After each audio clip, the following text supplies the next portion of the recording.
Isn't it so crazy how convoluted bureaucracy is, and how to get the majority of the people's will to be enforced by a few stubborn men who deem themselves as leaders, as the spokesmen of the people. And ultimately it takes everyone sitting down at a table, everyone making some compromises and coming together and making it happen. And is it perfect off the rip? No, but at least some action starts, and then from there it's a lot easier to change once you get a little momentum than when you're just standing still. I understand this guy brings up a lot of controversy. Some people really don't like this guy, and please understand, I will get to the other side, because apparently this guy is super left, so I need to listen to the more conservative side of things. But ultimately, how British left India, the history you wouldn't know. I think one thing we can agree on from here in America to India is that British colonization sucks. पूरे देश में एक जबरदस्त political Game of Thrones. Gandhi ji इतने desperate थे partition को रोकने के लिए कि वो माउंटबैटन से कहते हैं, प्रधानमंत्री की कुर्सी जिन्ना को दे दो, कुर्सी जिन्ना को दे दो। 1946 के बाद अचानक से जिन्ना के पास बहुत भारी पॉलिटिकल पावर आ गई हाथों में। लेकिन डायरेक्ट एक्शन डे का यह हादसा तो बस शुरुआत थी। पार्टीशन किए जाने से पहले अभी तो और बहुत सारे दंगे बाकी थे। जब तक कत्लेआम खत्म हुआ तब तक कलकत्ता लाशों का शहर बन चुका था। लेकिन पंडित नेहरू के द्वारा यह कहा जाना मीडिया के सामने एक बहुत बड़ी गलती साबित होता है। Mohammad Ali Jinnah direct action day का ऐलान करते हुए कहते हैं, या तो भारत का बंटवारा होगा या फिर भारत की तबाही होगी। नमस्कार दोस्तों, साल 1946। Namaskar dos. Okay, namaskaros is like hello friends, right?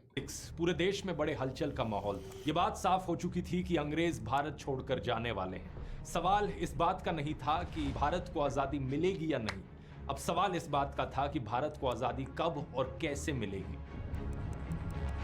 4 बड़े कारण थे इसके पीछे। पहला, 1942 की quit India movement. Mahatma Gandhi की लीडरशिप के अंडर करोड़ों हिंदुस्तानियों ने आवाज उठाई ब्रिटिश हुकूमत के खिलाफ। दूसरा, 1944-45 में नेताजी सुभाष चंद्र बोस की इंडियन नेशनल आर्मी का संघर्ष और उसके बाद हुए रेड फोर्ट ट्रायल्स, जिससे एक बड़ा झटका पड़ा ब्रिटिश हुकूमत को। तीसरा, इसके बाद हुई रॉयल नेवी म्यूटिनी, जिसमें ब्रिटिश नेवी में मौजूद इंडियन सोल्जर्स ने रिवोल्ट कर दी। और चौथा, second world war. Man, that World War had a major impact on the world, did it not? भारी अनएम्प्लॉयमेंट, खतरनाक इकोनॉमिक रिसेशन और डगमगाती हुई ब्रिटिश इंडस्ट्रीज और ट्रेजरी। 1945 में हुई इलेक्शंस के बाद यूके के नए प्राइम मिनिस्टर बनते हैं क्लेमेंट एटली, और इनकी पार्टी ने तो अपने मैनिफेस्टो तक में वादा किया था कि भारत को आजादी देंगे। पूरा माहौल अब इस कदर भारत की आजादी के फेवर में बन चुका था कि अब मेजॉरिटी ब्रिटिश जनता भी इंडिया को आजादी देने के फेवर में थी। अब चर्चा इस बात पर हो रही थी कि एग्जैक्टली किस तरीके से ये ट्रांसफर ऑफ पावर किया जाएगा। और यहाँ दोस्तों, आजादी मिलने से 1 साल पहले हमें देखने को मिलता है पूरे देश में एक जबरदस्त पॉलिटिकल गेम ऑफ थ्रोन्स। जो इस आखिरी 1 साल में हुआ दोस्तों, इसकी कहानी ज्यादा हमारी इतिहास की किताबों में बताई नहीं जाती।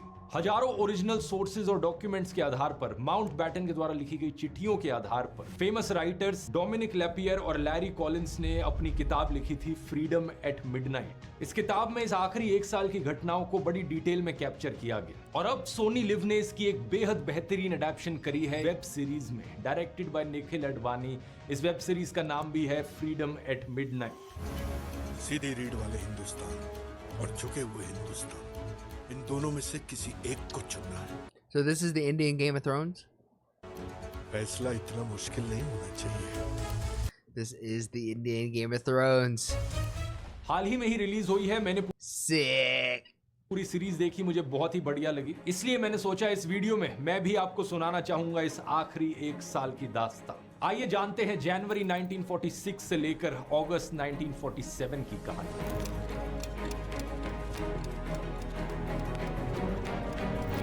This guy's video, he does so good on all of his videos. I understand a lot of you don't like his viewpoint, but you don't have to agree with everything he says, but keep an open mind and find the areas of common ground, right? And that way you can at least have a more open viewpoint, not just of what's local to you, but maybe around the world.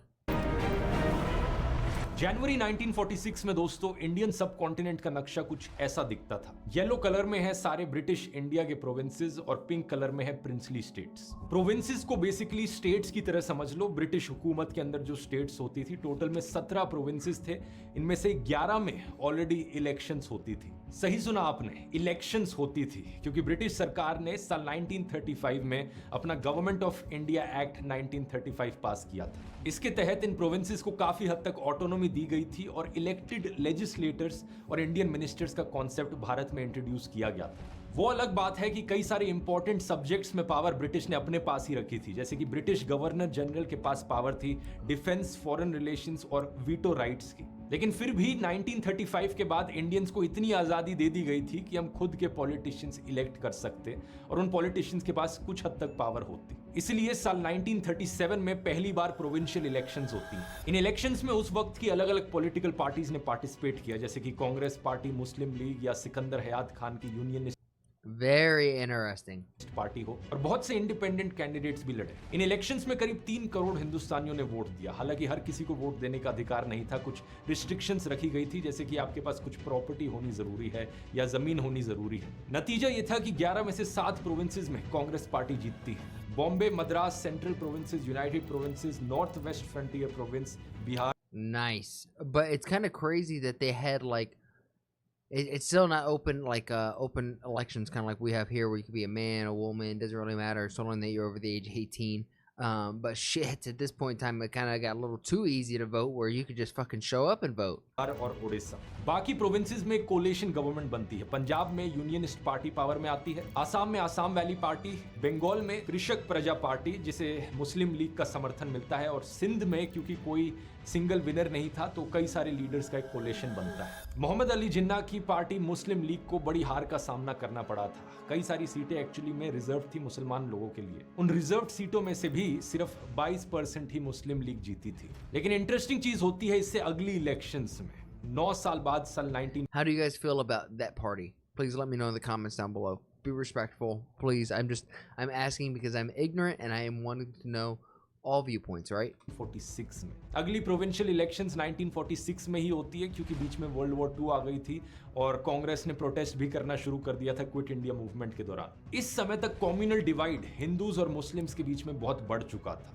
इसके पीछे कई कारण थे जिनकी बात मैं इस video में नहीं करूंगा, क्योंकि इसकी बात मैंने इन वीडियोस में ऑलरेडी करी है। बहुत लंबा इतिहास है इसके पीछे। एक बड़ा कारण यह था कि जिन्ना जैसे पॉलिटिशियंस ने भड़काऊ भाषण दिए, लोगों के अंदर डर भरा। One India is impossible realization. It will inevitably mean that the Muslim will be transferred from the domination of the British to the caste Hindu rule. और इसका नतीजा ये हुआ कि 1946 की इलेक्शंस में मुस्लिम लीग 11 में से 2 प्रोविंसेस जीत जाती है। बंगाल और सिंध पूरी तरीके से मुस्लिम लीग के कंट्रोल में चले जाता है। हालांकि बाकी जो 9 प्रोविंसेस थे उनमें कांग्रेस की जीत हुई थी, तो वहां पे कांग्रेस की सरकार बनती है। लेकिन पॉइंट यहां पर यह भी था कि सारे प्रोविंसेस में जितनी भी रिजर्व्ड मुस्लिम सीटें थी, उनमें से 87% सीटें मुस्लिम लीग जीतती है। ऊपर से पंजाब के प्रोविंस में भी सिंगल लार्जेस्ट पार्टी मुस्लिम लीग थी। हालांकि सरकार उनकी नहीं बनी थी। सरकार इवेंचुअली बनती है कांग्रेस, अकाली दल और यूनियनिस्ट पार्टी की साथ में मिलकर। इस सब का मतलब यह था कि 1946 के बाद अचानक से जिन्ना के पास बहुत भारी पॉलिटिकल पावर आ गई हाथों में। ब्रिटिश को मजबूरन जिन्ना के साथ भी नेगोशिएट करना जरूरी था। वो सिर्फ कांग्रेस की मर्जी के अनुसार आजादी नहीं दे सकते थे, क्योंकि उनके Wait, I'm a little confused. If the Muslim party had so much of the votes, how did the other ones get in? I just missed that. Hold on. का मतलब यह था कि मुस्लिम लीग के कंट्रोल में चले जाता है। हालांकि बाकी जो 9 प्रोविंसेस थे उनमें कांग्रेस की जीत हुई थी, तो वहां पे कांग्रेस की सरकार बनती थी। लेकिन पॉइंट यहां पर यह भी था कि सारे प्रोविंसेस में जितनी भी रिजर्व्ड मुस्लिम सीटें थी, उनमें से 87% सीटें मुस्लिम लीग जीतती है। ऊपर से पंजाब के प्रोविंस में भी सिंगल लार्जेस्ट पार्टी मुस्लिम लीग थी। हालांकि सरकार उनकी नहीं बनी थी। सरकार eventually their government was not formed. बनती है कांग्रेस, अकाली दल और यूनियनिस्ट पार्टी की साथ में मिलकर। इस सब का मतलब यह था कि 1946 के बाद अचानक से जिन्ना के पास बहुत भारी पॉलिटिकल पावर आ गई हाथों में। ब्रिटिश को मजबूरन जिन्ना के साथ भी नेगोशिएट करना जरूरी था। वो सिर्फ कांग्रेस की मर्जी के अनुसार आजादी नहीं दे सकते थे, क्योंकि उनके पर्सपेक्टिव से ये डेमोक्रेसी है, यहाँ इलेक्शंस हुई थी और जनता ने यही लीडर्स चुने थे। जिन्ना सीधे तौर पर देश का बंटवारा चाहते थे, एक अलग पाकिस्तान का देश बनाना चाहते थे, और दूसरी तरफ कांग्रेस पार्टी के सभी लीडर्स पार्टीशन के खिलाफ थे, वो एक यूनाइटेड इंडिया रखना चाहते थे। इंटरेस्टिंगली अगर आप जिन्ना का इतिहास देखोगे तो 26 साल पहले वो खुद कांग्रेस पार्टी का हिस्सा हुआ करते थे और हिंदुओं और मुसलमानों को साथ में रखने की बात करते थे। सन 1950 में जब महात्मा गांधी साउथ अफ्रीका से इंडिया लौटे तो जिन्ना ने उनका स्वागत किया था। गुर्जर सभा में गांधी जी के साउथ अफ्रीका के किस्से जनता को सुनाए थे और उनकी तारीफ करी थी। जिन्ना के दादा प्रेमजी भाई मेघजी ठक्कर एक भाटिया राजपूत थे। उन्होंने इस्लाम में तब कन्वर्ट किया जब उस वक्त के ऑर्थोडॉक्स हिंदूज ने उन्हें एक्स कम्युनिकेट कर दिया था, जब उन्होंने फिशिंग बिजनेस में कदम रखा था। तो यानी कुछ पीढ़ी पहले जिन्ना का परिवार एक हिंदू परिवार था और जो सोशल कॉन्सिक्वेंसेस उन्हें सहने पड़े उससे बचने के लिए उन्होंने धर्म परिवर्तन किया था ताकि वो अपना बिजनेस ठीक तरह से कर सके। सन 1920 में पहली बार दरार देखने को मिलती है जिन्ना और कांग्रेस के बीच में। जिन्ना गांधी जी के सिविल डिसोबीडियंस स्टाइल से असहमत थे। जब 1920 के नागपुर के सेशन में नॉन कोऑपरेशन रेजोल्यूशन पास हुआ तो वो उसके खिलाफ थे। उनका मानना था कि इस तरीके से आजादी नहीं मिल सकती। I feel compelled to oppose this motion. Mister Gandhi मुल्क को गलत राह पे ले जा रहे हैं। पार्टी छोड़ने के बाद जिन्ना ने कहा, मुझे इस स्यूडो रिलीजियस अप्रोच की पॉलिटिक्स से कोई लेना देना नहीं है। मैं कांग्रेस और गांधी जी से अलग हो रहा हूं। मैं मॉब हिस्टीरिया को बढ़ावा देने में विश्वास नहीं करता। उस समय जिन्ना इतने सेक्युलर थे कि उन्होंने गांधी जी की खिलाफत मूवमेंट का भी विरोध किया। ये मूवमेंट मुस्लिम मुद्दों पर थी और भारतीय मुसलमानों को अंग्रेजों के खिलाफ एकजुट करने के लिए शुरू की गई थी। लेकिन समय के साथ साथ कांग्रेस द्वारा नजरअंदाज किए जाने की भावना ने उनके एम्बिशन को जन्म दिया। लेट 1920s में जिन्ना पॉलिटिक्स को छोड़ देते हैं, लंदन चले जाते हैं लॉ की प्रैक्टिस करने के लिए। वो लौटते हैं सिर्फ मिड 1930s में और जब वो लौटते हैं तो बिल्कुल ही बदला हुआ रूप उनका सामने दिखता है। लौटने के बाद वो अपने आप को इंडियन मुसलमानों का इकलौता स्पोक्स पर्सन घोषित कर देते हैं। I am the sole spokesman of Muslims in India. एक पाकिस्तान का देश बनाने के लिए वो कैंपेनिंग करते हैं भारत के सेकेंड लास्ट वाइसरॉय आर्चीबॉल्ड वेवल के सामने। अब थोड़ा सा अपनी टाइमलाइन पर वापस आते हैं। फरवरी 1946 में रॉयल नेवी म्यूटिनी होती है और 24 मार्च 1946 को ब्रिटिश प्राइम मिनिस्टर क्लेमेंट एटली कैबिनेट मिशन को भारत भेजते हैं। ये एक 3 मेंबर कमेटी थी जो नेगोशिएशंस चालू करती है आजादी देने के लिए कांग्रेस पार्टी और मुस्लिम लीग के नेताओं से। इनके 3 मेन ऑब्जेक्टिव्स थे। पहला, वाइस रॉय के एग्जीक्यूटिव काउंसिल को फिर से बनाना। ये ब्रिटिश इंडिया सरकार का कैबिनेट था जिसमें सभी मिनिस्ट्रीज शामिल थी। वाइस रॉय वेवल ने प्रपोज किया कि वाइस रॉय और कमांडर इन चीफ को छोड़कर बाकी सारे मेंबर्स इस काउंसिल के इंडियन होंगे। लेकिन जिन्ना ने यहां पर कहा कि मैं तब तक एग्री नहीं करूंगा जब तक सिर्फ मुस्लिम लीग को अधिकार ना दिया जाए मुस्लिम मेंबर्स अपॉइंट करने का इस काउंसिल में। वो नहीं चाहते थे कि किसी भी और पार्टी का कोई मुस्लिम यहाँ इस काउंसिल में अपॉइंट किया जाए। वो खुद को मुसलमानों के इकलौते लीडर के तौर पर देखते थे। दूसरा ऑब्जेक्टिव, भारतीय नेताओं के साथ समझौता करना ताकि इंडिया के लिए एक नया कॉन्स्टिट्यूशन बनाया जा सके। इसके लिए एक कमेटी का गठन किया गया जिसे बाद में कॉन्स्टिट्यूएंट असेंबली ऑफ इंडिया के रूप में जाना गया। इसे बाद में जाकर लीड किया गया डॉक्टर BR अम्बेडकर के द्वारा। और तीसरा ऑब्जेक्टिव यहां पर था सबसे इंपॉर्टेंट, इस चीज का एक फ्रेमवर्क तैयार किया जाए कि ज्योग्राफिकली और पॉलिटिकली इंडिया कैसा दिखेगा ब्रिटिश के जाने के बाद। 16 मई साल 1946 कुछ नेगोशिएशंस और डिस्कशंस के बाद कैबिनेट में This is so fascinating. अपना प्लान सामने रखता है। We have decided on a united India that will look something like this.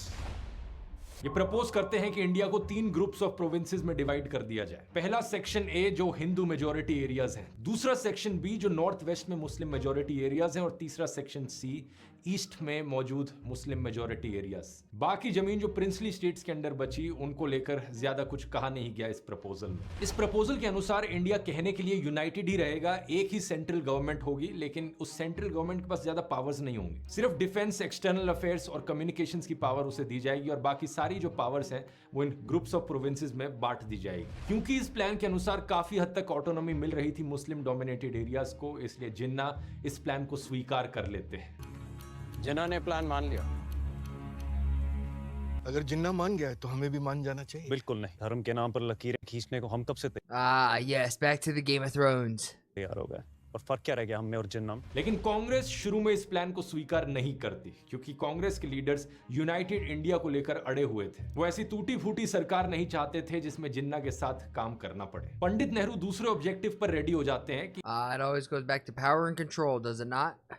Constituent assembly में हम शामिल होना चाहते हैं। उनका आइडिया ये था कि एक बार हम सरकार बना लें तो बाद में जो कैबिनेट मिशन द्वारा दिया गया स्ट्रक्चर है इसमें हम ट्वीक्स कर सकते हैं। लेकिन पंडित नेहरू के द्वारा ये कहा जाना मीडिया के सामने एक बहुत बड़ी गलती साबित होता है। 10 जुलाई 1946 की बात है। नेहरू ऑलरेडी कांग्रेस प्रेसिडेंट बन चुके थे। बॉम्बे में एक प्रेस कॉन्फ्रेंस रखते हैं। बात करते वक्त वो मीडिया के सामने कहते हैं कि भले ही कांग्रेस ने कॉन्स्टिट्यूएंट असेंबली में हिस्सा लेने पर सहमति दे दी है, लेकिन जरूरत पड़ने पर कैबिनेट मिशन प्लान को बदलने का अधिकार भी कांग्रेस के पास है। जैसे ही नेहरू की ये स्टेटमेंट अखबारों में छपी तो जिन्ना को महसूस हुआ कि नेहरू अपनी विचारधारा थोपने की योजना बना रहे हैं। जिन्ना ने तुरंत जाकर कैबिनेट मिशन प्लान ठुकरा दिया और कांग्रेस के साथ काम करने को भी इनकार कर दिया। 29 जुलाई साल 1946 जिन्ना अपने घर पर एक प्रेस कॉन्फ्रेंस रखते हैं और ऐलान करते हैं कि मुस्लिम लीग संघर्ष शुरू करने की तैयारी कर रही है। उन्होंने कहा कि अगर मुसलमानों को अलग पाकिस्तान नहीं दिया गया तो वो डायरेक्ट एक्शन शुरू कर देंगे। अगले दिन 30 जुलाई को जिन्ना ऐलान करते हैं कि 16 अगस्त का दिन डायरेक्ट एक्शन डे होगा। वो कांग्रेस को चेतावनी देते हुए कहते हैं, हम युद्ध नहीं चाहते। अगर आप युद्ध चाहते हो तो हम आपके ऑफर को बिना झिझक स्वीकार करते हैं। या तो भारत का बंटवारा होगा या फिर उसकी तबाही होगी। अगर कांग्रेस जंग मान रही है तो हम इनकार नहीं करेंगे। डायरेक्ट एक्शन डे का एपिसेंटर बंगाल बनता है क्योंकि वहीं पर मुस्लिम लीग के पास सबसे ज्यादा पॉलिटिकल पावर थी। 1946 की इलेक्शंस में 250 में से 115 सीट्स मुस्लिम लीग जीती थी और कांग्रेस ऑपोजिशन में बैठी थी सिर्फ 62 सीट्स के साथ। उस वक्त बंगाल के चीफ मिनिस्टर थे हुसैन शाहिद सुहरावर्दी। इन्हें बुचर ऑफ बंगाल के नाम से जाना जाता है आज के दिन। वाइसरॉय वेवल ने एक बड़ी स्टेटमेंट दी थी इनके ऊपर। इन्हें कहा था one of the most inefficient, conceited and crooked politicians of India. In chief, Well, I'm glad to see that crooked politicians are and inefficient politicians aren't just in America. It's a global thing. These bureaucratic people just suck. Minister ने direct action day के नाम पर कट्टरता से पीड़ित गुंडे, बेरोजगार और frustrated, brain washed और एंटी सोशल लोगों को सड़कों पर खुली छूट दे दी। गुंडों को इस तरीके से खुला छोड़ दिया गया कि वो जो चाहे वो कर ले। पुलिस को भी पॉपुलिस्ट मूवमेंट का समर्थन करने का निर्देश दिया गया। ये देखिए किताब में क्या लिखा है। जब तक कत्लेआम खत्म हुआ तब तक कैलकाटा लाशों का शहर बन चुका था। किताब का दावा है कि लगभग 6000 लोगों की जान गई। 16 अगस्त से लेकर 19 अगस्त के बीच लगभग 15,000 लोग घायल हुए बंगाल में। लेकिन डायरेक्ट एक्शन डे का यह हादसा तो बस शुरुआत थी। पार्टीशन किए जाने से पहले अभी तो और बहुत सारे दंगे बाकी थे। डायरेक्ट एक्शन डे का यह भयानक परिणाम जिन्ना के कैबिनेट मिशन से बैकआउट करने का नतीजा था। लेकिन इससे एक अच्छी चीज ये हुई कि वाइसरॉय वेवल ने अब नेहरू और कांग्रेस को इंटरिम गवर्नमेंट बनाने के लिए इन्वाइट कर दिया। 6 अगस्त 1946 वाइसरॉय वेवल ने नेहरू को सरकार बनाने के लिए आमंत्रित किया। 2 दिन बाद 8 अगस्त को वेवल ने कांग्रेस और मुस्लिम league What's up, Demon? What's up, Omni?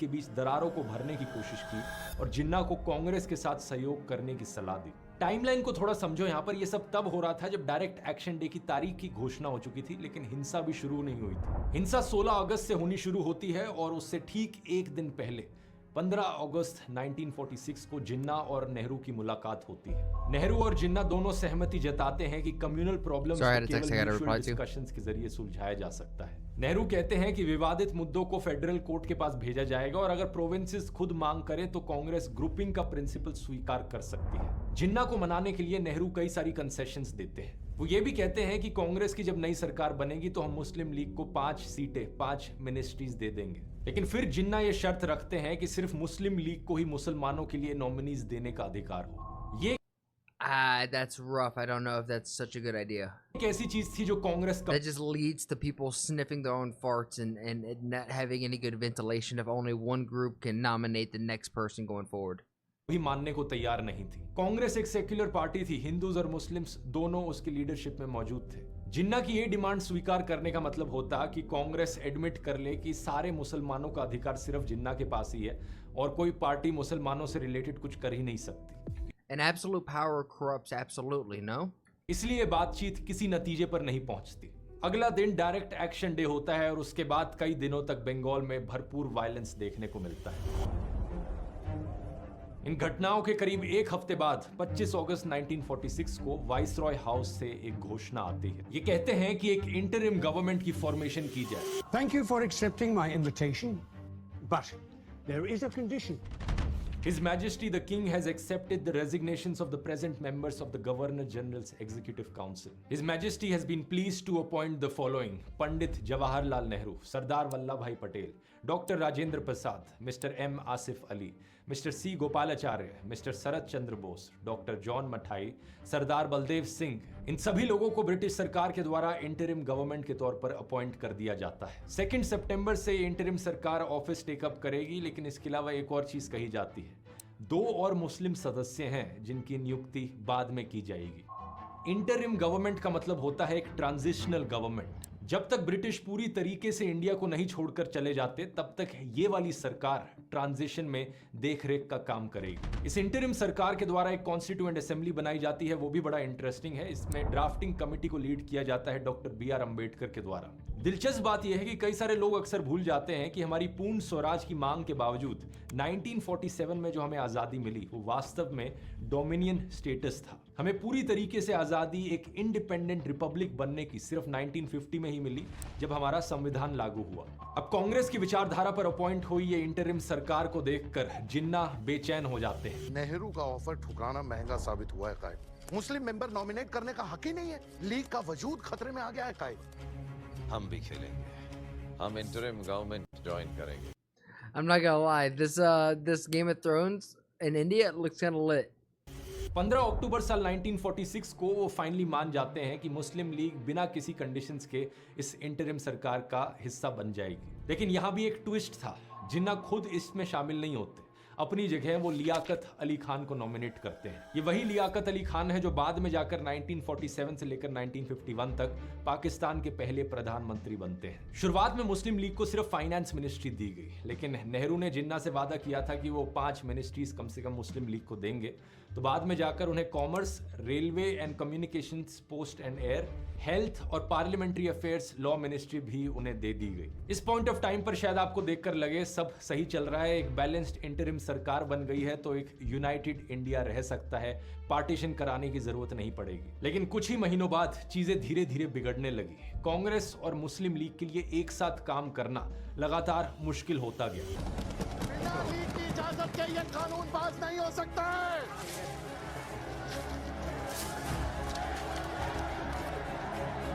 इसके पीछे सबसे बड़ा Tell कारण me, this actually happened? Was that dramatized? Is that like footage from what was inside the courtroom? था कि लगातार देश में हिंदू मुस्लिम दंगे देखने को मिल रहे हैं। Oh shit. इस नई इंटरिम सरकार के बनने के कुछ ही हफ्तों बाद बंगाल प्रोविंस के फार ईस्टर्न हिस्से में एक बहुत बड़ा दंगा होता है।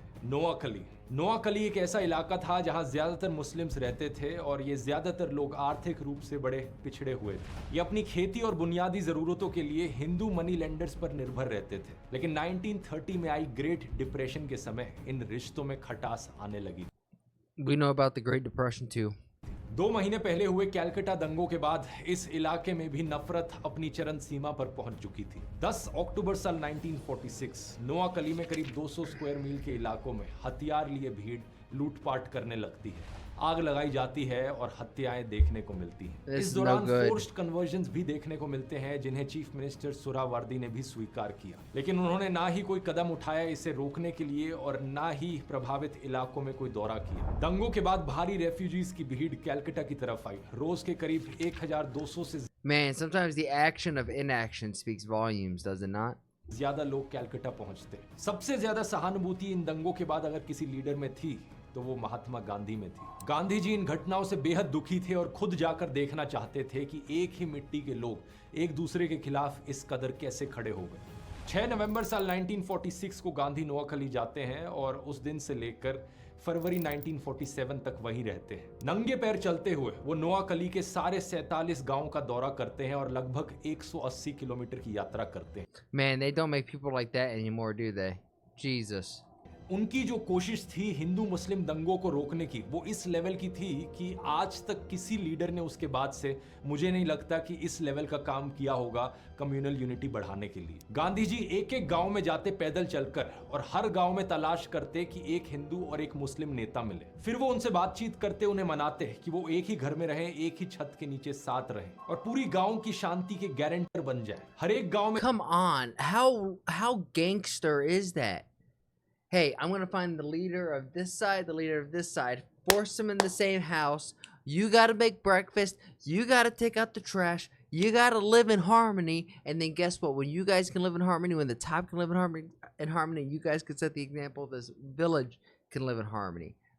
That's beautiful, man. में जाकर उन्होंने यही चीज रिपीट करी कि एक हिंदू नेता एक मुस्लिम नेता दोनों को साथ में मिलाओ और दोनों को लीडरशिप का रोल दो। गांव वालों को पूरी तरीके से शांति बनाए रखने की गारंटी दी जाए। गांव वालों को कम्युनल हार्मनी का एक जीता जागता उदाहरण दिखाया जाए। जब किसी ने गांधी जी से पूछा कि वो दिल्ली में कांग्रेस की जिन्ना के साथ बातचीत में मदद करने की बजाय नोआकली में क्यों है, तो उन्होंने पता है क्या जवाब दिया? A leader is only a reflection of the people he leads. Their desire to live together in peaceful neighborliness will be reflected by their leaders. Holy! I think Americans need to take a page out of this and just look at that. Our politicians need to have Gandhi right now in Congress with this quote and understand that this is where they are at. अगर जनता एकजुट होकर शांति से रहने लग जाए तो यही चीज पॉलिटिशियंस में भी रिफ्लेक्ट होने लगेगी। गांधी जी का मानना था कि सबसे पहले लोगों को आपस में शांति रखनी होगी। उनका यह भी मानना था कि अगर सभी लोग देश में रहने वाले ऐसा करने लगे तो पार्टीशन किसी भी हाल में नहीं होगा। उनका पूरा समय नोआकली में यह सुनिश्चित करने के लिए था कि एक यूनाइटेड इंडिया में यूनिटी बनी रहे और हर कोई मिलजुल कर रहे। दूसरी तरफ पंडित नेहरू का मानना था कि गांधी जी भारत के शरीर पर एक घाव से दूसरे घाव को ठीक करने की कोशिश कर रहे थे। उन्होंने कहा वो मरहम लेकर भारत के शरीर पर एक एक घाव को ठीक करने की कोशिश कर रहे हैं, बजाय इसके कि वे इन घावों के कारण को पता लगाएं और शरीर के समग्र इलाज Man, he's at least doing something. में हिस्सा ले। दोनों ही नेहरू और गांधी अपनी जगह सही थे। गांधी जी ने जो संघर्ष किया नोआखाली में, उसकी सफलता उन्हें देखने को मिली। कुछ महीने बाद बंगाल से True, Gandhi was going around village to village in a place that is so large that you can't go around and walk the entire continent. But at least that starts the domino to start a conversation for a bigger conversation to figure out holistically how do you fix the problem. सभी दंगों की खबरें खत्म हो गई थी, लेकिन वो अकेले एक ही आदमी थे। कितनी जगहों पर जाकर दंगे रोकते। 24 अक्टूबर साल 1946 बिहार में हिंदुओं ने नोआकली की घटनाओं का बदला लेना शुरू कर दिया था। यही हाल यूनाइटेड प्रोविंसेस का भी था। नफरत और उसका आंख के बदले आंख वाला जवाब गांधी की आंखों में उनके देश को सही में अंधा बना रहा था। गांधी जी को यह धीरे धीरे एहसास होने लगा कि जिन्ना ने जो पकड़ बना रखी है मुस्लिम समुदाय के एक बड़े हिस्से पर, वो कितनी मजबूत है। उन्हें लगा कि शायद जिन्ना को मना कर ही इस प्रॉब्लम का एक सोल्यूशन निकाला जा सकता है। मार्च 1947 पॉलिटिकली एक और बड़ा झटका लगता है कांग्रेस पार्टी को। पंजाब में मुस्लिम लीग कोalition सरकार को तोड़ने में कामयाब होती है। ये वाला प्रोविंस मुस्लिम लीग के लिए बहुत जरूरी था, क्योंकि इस प्रोविंस के बिना पाकिस्तान का देश बनाना पॉसिबल नहीं था। रावलपिंडी में दंगे होते हैं और 2 मार्च 1947 को चीफ मिनिस्टर खिजर हयात तिवाना को जनता और हिंसा के दबाव में रिजाइन करना पड़ता है। लेकिन सरकार गिराने के बावजूद मुस्लिम लीग अपनी खुद की सरकार नहीं बना पाती, क्योंकि बाकी सारी पार्टियां अब तक मुस्लिम लीग से बिल्कुल तंग आ चुकी थी। अकाली दल के सिख नेता मास्टर तारा सिंह तो पंजाब लेजिस्लेटिव असेंबली बिल्डिंग के बाहर पाकिस्तान मुर्दाबाद के नारे तक लगाने लगे। इसकी वजह से मुस्लिम लीग के सपोर्टर्स और गुस्सा हुए और ज्यादा दंगे भड़क गए, इस बार लाहौर में। इस बीच ब्रिटेन में बैठे प्राइम मिनिस्टर क्लेमेंट एटली भी फ्रस्ट्रेट होते जा रहे थे। इंडिया से आई दंगों की खबर उनके लिए भी बुरी खबर थी, क्योंकि इससे उनकी नाकामियत सामने आ रही थी। वो लॉर्ड लुइस माउंटबैटन को इंडिया का आखिरी वाइसरॉय अपॉइंट करते हैं और इनके कंधों पर सारी रिस्पॉन्सिबिलिटी डाल देते हैं। दंगे रुकवाओ, जिन्ना को मनाओ, नेहरू को मनाओ, बातचीत करो, नेगोशिएशंस करो, किसी तरीके से हमें छुटकारा दिलाओ इस सब से। 22 मार्च 1947 माउंटबैटन इंडिया आते हैं और 2 हफ्ते बाद 5 अप्रैल को जिन्ना से मिलते हैं। माउंटबैटन खुद इंडिया का पार्टीशन नहीं कराना चाहते थे, ये यूनाइटेड इंडिया के फेवर में थे, तो जिन्ना को ये एक यूनाइटेड इंडिया का प्रस्ताव देते हैं, लेकिन जिन्ना के द्वारा इसे ठुकरा दिया जाता है। बातचीत जारी रहती है। 7 अप्रैल This Jinnah guy seemed like he was a man on a mission and it was going to be his way or the highway. 8 Kind of have to respect the stubbornness. अप्रैल 9 अप्रैल 10 अप्रैल, लेकिन कुछ भी काम नहीं कर रहा था। दूसरी ओर पंडित नेहरू और सरदार पटेल जिन्ना के इन ड्रामों से पूरी तरीके से तंग आ चुके थे। इंटरिम सरकार के हर दूसरे फैसले पर मुस्लिम लीग टांग अड़ा रही थी। जमींदारी को खत्म करने का वक्त आ चुका है। जमींदारों का अपनी जमीन पर कानूनी हक है, जिसे सरकार छीन नहीं सकती। सरकार को काम It's cool to see that concept of the common man has the right to their land and the government doesn't have the right to interfere with it. It's nice to see that that's a universal want of the people, करने ही which kind of makes fucking sense. नहीं दिया जा रहा था और पूरे देश भर में खबर सुनने को मिल रही थी दंगों की। इस सब के चलते नेहरू और सरदार पटेल ने आपसी बातचीत करके इस इंडिपेंडेंट पाकिस्तान के विचार को स्वीकार कर लिया था। उन्होंने ये देख लिया था कि अगर सरकार इसी तरीके से आगे चलती रही तो ये देश किसी भी लायक नहीं बचेगा। इसलिए कांग्रेस पार्टी में सभी लोग आखिरकार पाकिस्तान को एक इंडिपेंडेंट स्टेट के रूप में मानने वाले प्लान को स्वीकार कर लेते हैं। लेकिन एक इंसान अभी भी इसके सख्त खिलाफ थे, महात्मा गांधी। गांधी अपनी तरफ से अभी भी पूरी कोशिश कर रहे थे कि देश का बंटवारा ना हो, देश को यूनाइटेड रखा जा सके। 1 अप्रैल 1947 को इसी मामले में गांधी माउंटबैटन से मिलते हैं। इस मीटिंग की कई सारी ओरिजिनल फोटोज और वीडियोस एक्चुअली में मौजूद हैं, जिन्हें आप स्क्रीन पर देख सकते हैं। गांधी माउंटबैटन से रिक्वेस्ट करते हैं कि प्लीज इंडिया का बंटवारा This was like the first like content, right? Like the first collaboration. मत करो। Please, Lord Louis, don't do it. Mountbatten जवाब में कहते हैं कि बंटवारा करना उनका आखिरी विकल्प है। वो ये तभी करेंगे जब इसके अलावा कोई और रास्ता नहीं बच जाएगा, और अभी उन्हें इसके अलावा कोई रास्ता दिख नहीं रहा है। I can hand on heart assure you that dividing India is the last thing I want. It's a solution that I refuse to resort to if there's any other choice. Gandhi ji इतने डेस्परेट थे partition को रोकने के लिए कि वो Mountbatten से कहते हैं, प्रधानमंत्री की कुर्सी जिन्ना को दे दो। Make Jinnah the Prime Minister. What? You can't be serious. 300 million Hindu Jinnah के रूल के अंडर रहें, इस के लिए गांधी जी तैयार हो गए थे। उन्होंने कहा कि अगर देश को यूनाइटेड रखने का यही तरीका बचा है तो यही सही। उन्होंने माउंटबैटन से कहा कि मुस्लिम लीग को सरकार बनाने का निमंत्रण दिया जाए, और अगर जिन्ना इस प्रस्ताव को ठुकरा देते हैं तो कांग्रेस को सरकार बनाने दी जाए, जहां गांधी मानते थे कि मुस्लिम लीग के कुछ नेताओं को जगह दी जाएगी। माउंटबैटन इस बात को मान जाते हैं, लेकिन एक शर्त I mean, Gandhi's playing 4D chess over here. पर वो गांधी जी से कहते हैं कि पहले कांग्रेस को मनाओ। अगर कांग्रेस इस बात से मान जाती है तो वो ये करने को तैयार है। What about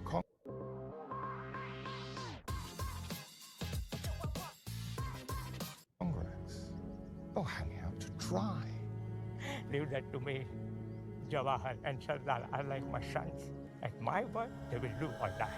गांधी जी बड़े कॉन्फिडेंट थे कि पंडित नेहरू और सरदार पटेल उनकी सुन लेंगे। वो उनके पास जाते हैं ये ऑफर लेकर, उनसे रिक्वेस्ट करते हैं कि जिन्ना को प्रधानमंत्री बनने दिया जाए। कुर्सी ज्यादा प्यारी है क्या देश? अब इस बात का भी जवाब देना पड़ेगा बापू। तो देश रखो और कुर्सी जिन्ना को दे दो। लेकिन नेहरू और सरदार पटेल दोनों देख चुके थे कि जिन्ना किस टाइप का इंसान है। इंटरिम सरकार में महीनों तक मुस्लिम लीग के साथ काम करने के बाद वो किसी भी हालत में इस चीज को स्वीकार करने को तैयार नहीं थे। दोनों पंडित नेहरू और Sardar Patel They're like, look, you don't understand. You may think this is it, but we work with this guy, and this guy's a certain kind of way. And trust me, he ain't that guy. He's not him. He's not him, pal. You're not him. की इस request को ठुकरा देते हैं। जीवन भर आपके पीछे चलता रहा, माफ कर जाओ, आज नहीं चल पाऊंगा। Sacrifices of so many cannot be, will not be forgotten in the face of the ambition of one man. Gandhi ji के लिए ये एक बहुत ही दर्दनाक और शॉकिंग मोमेंट था, क्योंकि इस पॉइंट ऑफ टाइम तक नेहरू और पटेल हमेशा गांधी जी की सुनते थे, उनकी बातें मानते थे और उन्हीं की राह पर चलते थे। लेकिन इस पॉइंट पर This is the Game of Thrones part of it. I get it. वो किसी भी हालत में हाँ करने को तैयार नहीं थे। अब जब पार्टीशन पर सहमति बन चुकी थी तो माउंटबैटन एक नया प्लान तैयार करते हैं, डिकी बर्ड प्लान। 2 मई 1947 को ये प्लान ब्रिटिश कैबिनेट में पास होता है, लेकिन यहाँ भी थोड़ा ड्रामा देखने को मिलता है। माउंटबैटन ने अपने प्लान में एक अलग से क्लॉज जोड़ दिया था। इन्होंने कहा कि हर एक प्रोविंस के पास ऑप्शन है, या तो वो इंडिया के साथ जुड़े या पाकिस्तान के, या फिर वो इंडिपेंडेंट रहे। ये क्लॉज मेनली सिर्फ बंगाल प्रोविंस पर लागू होना था। अगर बंगाल वाला प्रोविंस चाहता है कि वो एक अलग देश बने, जो कि आज के दिन बन ही गया है, लेकिन उस वक्त चीफ मिनिस्टर सुहरावर्दी ने माउंटबैटन को यह साबित कर दिया था कि बंगाल के हिंदू कांग्रेस लीडर्स भी एक इंडिपेंडेंट स्टेट बनाने के पक्ष में थे। तो माउंटबैटन की ये 3 नेशन थ्योरी थी। और पता है इंटरेस्टिंग चीज क्या है कि जिन्ना भी इस 3 नेशन थ्योरी के फेवर में थे। उनका मानना था कि बंगाल में रहने वाले लोग वेस्ट पाकिस्तान में रहने वाले लोगों से काफी अलग हैं, इसलिए वो एक अलग देश बने, इसमें उन्हें कुछ That's very fair. गलत नहीं लगता। लेकिन पंडित नेहरू को इस बात से बड़ी प्रॉब्लम थी। 559 प्रिंसली स्टेट्स, सबको अगर ये ऑप्शन दिया जाए कि इंडिया पाकिस्तान या इंडिपेंडेंट रहना, तो देश बचा ही कहां। जब ये प्लान ब्रिटेन में पास हुआ तो माउंटबेटन ने इसे जिन्ना को दिखाने से पहले नेहरू को दिखाया। नेहरू ने जब ये पढ़ा तो उन्होंने अपना पूरा आपा खो दिया। उन्हें बहुत गुस्सा आया माउंटबेटन के ऊपर। उन्होंने सीधा कहा कि ये प्लान हमें आजादी नहीं दे रहा है, ये प्लान भारत को तोड़ने की बात कर रहा है, छोटे छोटे हिस्सों में तोड़ कर रख देगा ये इंडिया को, हमें बैल्कनाइजेशन देखने को मिलेगी। These Maharajas are left to their own devices. India will be divided into 500 fragments. It will not come to this. What if it does? After 3 centuries of divide and rule, leave us at fragment and quit.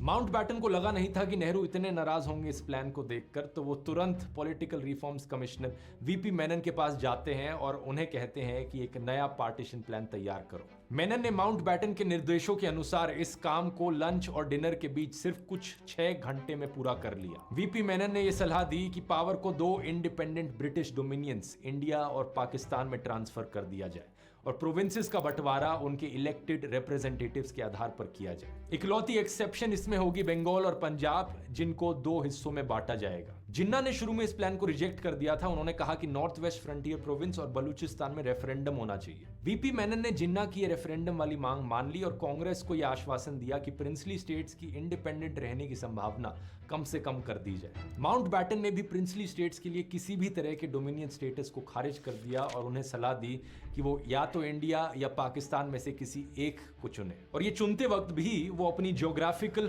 Contiguity देखें कि geographically वो किस area में ज्यादा पास हैं और उस हिसाब से अपना डिसीजन लिया जाए। अगस्त 1947 तक आते आते प्रिंसली स्टेट्स के लिए कुछ हद तक इंडिपेंडेंट रहने की संभावना थी। कोई प्रिंसली स्टेट चाहती तो वो कुछ हद तक ऑटोनॉमी रख सकती थी, लेकिन डिफेंस, फॉरेन अफेयर्स, कम्युनिकेशन और कई सारे मामलों में उन्हें सेंट्रल गवर्नमेंट पर निर्भर रहना पड़ता, इसलिए ये सिर्फ नाम की ऑटोनॉमी होती। 3 जून 1947 फाइनली ये नया प्लान सामने रखा जाता है और इस बारी हर कोई इसे स्वीकारता है। पंडित नेहरू, पटेल, जेबी Jesus, finally a plan comes together.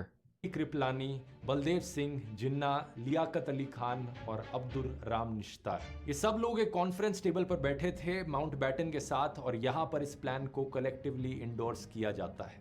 इसकी भी कई सारी रियल फोटोज आप यहाँ स्क्रीन पर देख सकते हैं। कोई भी पूरी तरीके से खुश नहीं It's crazy.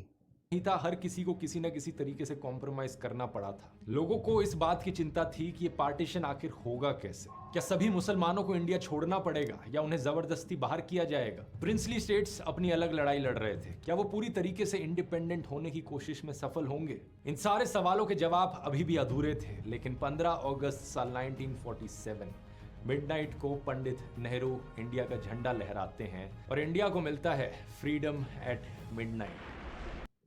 That's kind of cool.